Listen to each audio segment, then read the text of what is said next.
Si je gagnais 1 800 € par mois, voici comment j'organiserais mon argent. Parce que la vérité, c'est que peu importe ton revenu, si tu ne sais pas gérer ton argent aujourd'hui, tu ne géreras pas mieux quand tu gagneras plus. Donc aujourd'hui, je vais te montrer pas à pas comment je répartirai 1 800 € par mois pour vivre correctement, me faire plaisir, préparer mon avenir, mais aussi investir intelligemment, sans extrême, sans privation, sans manger des pâtes pendant 10 ans. Juste une méthode réaliste, simple et applicable dès maintenant.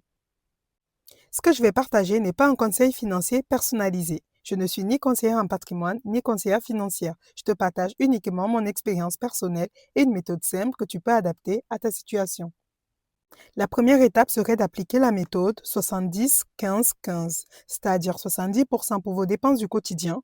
Donc, dans 1 800 €, vous prenez 1 260 € et vous allouez à vos logements, courses, transports, abonnements et téléphones et même certaines sorties raisonnables. Pourquoi 70? Parce que, bien évidemment, beaucoup de personnes ne peuvent pas se permettre d'appliquer la méthode 50-30-20.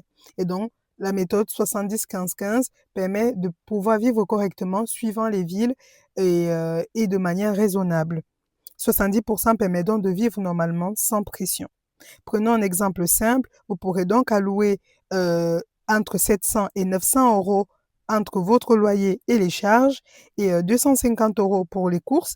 Pour les transports, on sera environ entre 50 et 80 € et pour les téléphones et les abonnements, vous pourrez allouer entre 20 et 40 € et quelques sorties, si jamais vous en avez, ce serait entre 80 et 120 €. Ainsi, avec cette répartition, cela nous permet de continuer à vivre et profiter de la vie. Bien évidemment, ici, je ne compte pas si vous avez une voiture. Ça sera dans un autre cas.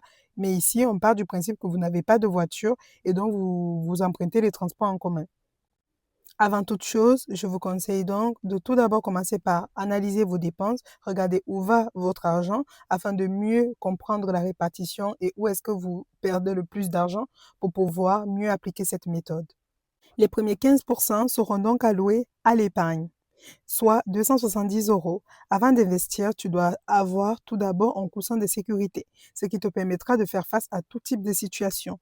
Ce coussin de sécurité peut contenir entre 3 à 6 mois de dépenses suivant ta situation et les charges que tu as.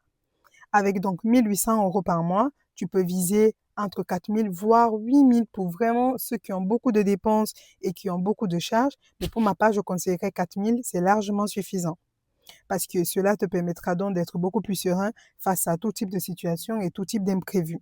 Une fois ton matelas atteint, tu peux diriger ton épargne vers des projets beaucoup plus concrets, tels que des voyages, un achat immobilier ou même une formation. On néglige souvent des formations, mais cela nous permet de monter en compétences et derrière de pouvoir générer d'autres revenus.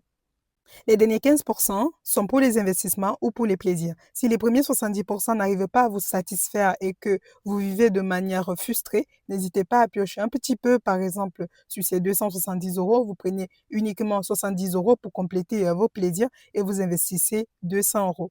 Mais cet argent vous permet en tout cas de commencer à construire quelque chose de solide. Ma stratégie est simple. Ouvrez un PEA et dedans, commencez à investir dans les ETF monde. C'est ce que j'applique pour ma part. Par exemple, MACI World ou même encore S&P 500.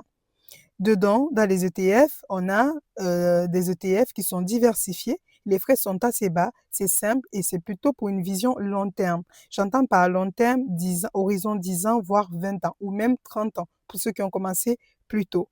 Le rendement long terme historique de l'ETF se situe entre 7 à 10% par an. Ainsi, dans notre exemple, si vous gardez 270 € par mois, au bout de 10 ans, vous aurez donc presque 45 000 €. Bien évidemment, ça peut monter et ça peut descendre. Et comme on dit en bourse, les performances passées ne présagent pas des performances futures. Et au bout de 20 ans, vous pourrez être entre 120 000 € à 150 000 € suivant les variations de la bourse.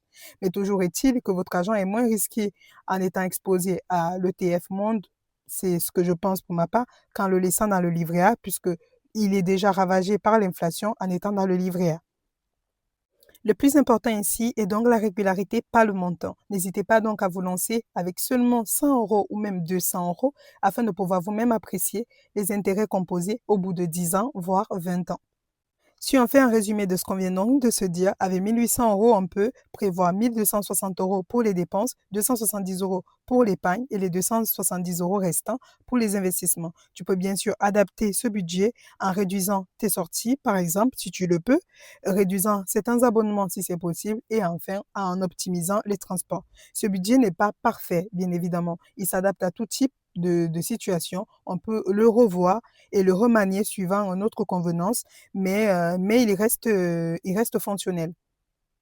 Je vous conseille cette méthode parce qu'elle est simple à appliquer, elle est assez flexible et s'adapte à ton style de vie. Tu construis l'avenir sans sacrifier le présent. Tu évites ainsi des phrases du genre «j'investirai quand je gagnerai plus».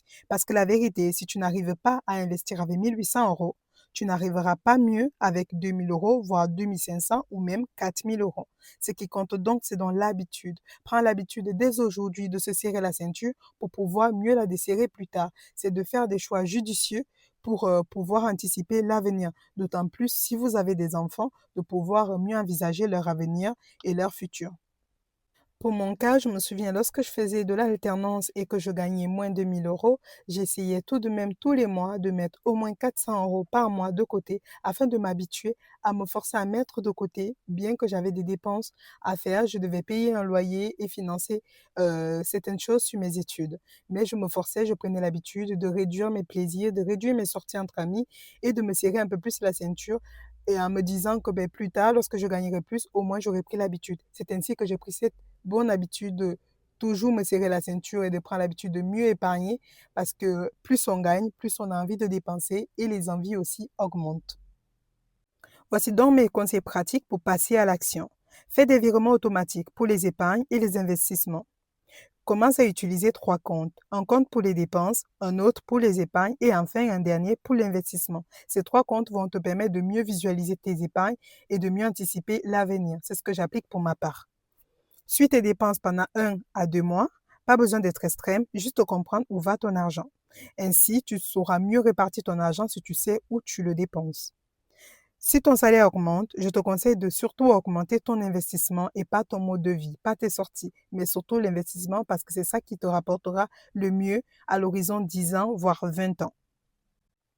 Avec 1800 euros, tu peux donc vivre sereinement, épargner et commencer à investir. Ainsi, avancer petit à petit vers ta liberté financière.